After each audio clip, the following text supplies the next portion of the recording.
Metai kviečiantys į daugiau sąmoningumo ir vidinės pusiausvyros.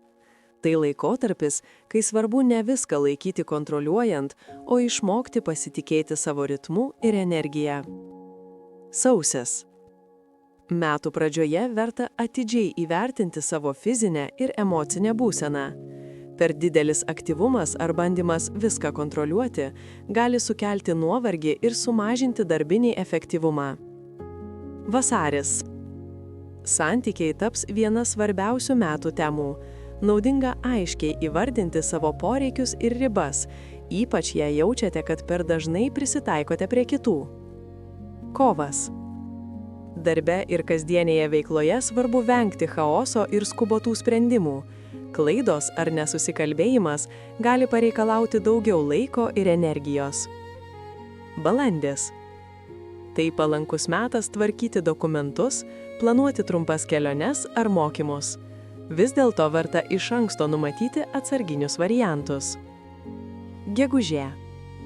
Namų ir šeimos klausimai pareikalaus daugiau dėmesio. Investuokite laiką į aplinką, kuris suteikia saugumo ir ramybės jausmą. Birželis. Finansiniai sprendimai gali būti palankūs, jei veikiate atsakingai. Venkite impulsyvių išlaidų ir neaiškių pasiūlymų. Liepa. Santykiai su kolegomis ar partneriais pareikalaus daugiau kantrybės. Nesutarimus spręskite ramiai, neeskaluodami konfliktų. Rugpjūtis. Naudinga atidžiai planuoti keliones ir susitikimus. Informacijos ar grafiko painiava gali sukelti nereikalingą stresą. Rugsėjis. Finansai ir bendri įsipareigojimai taps svarbia tema.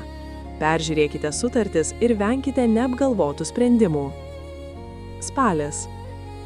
Darbinė veikla ir sveikata prašys daugiau struktūros. Aiškus režimas ir reguliarus poilsis padės išlaikyti pusiausvyrą. Lapkritis.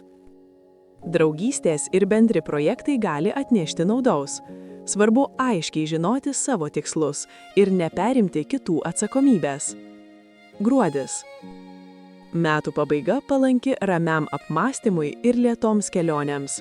Tai laikas pasiruošti naujam etapui, be spaudimo sau.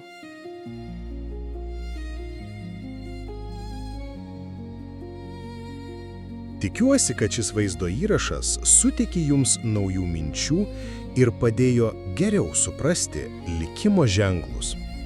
Jei jums patiko, prenumeruokite mūsų kanalą, kad nepraleistumėte būsimų vaizdo įrašų.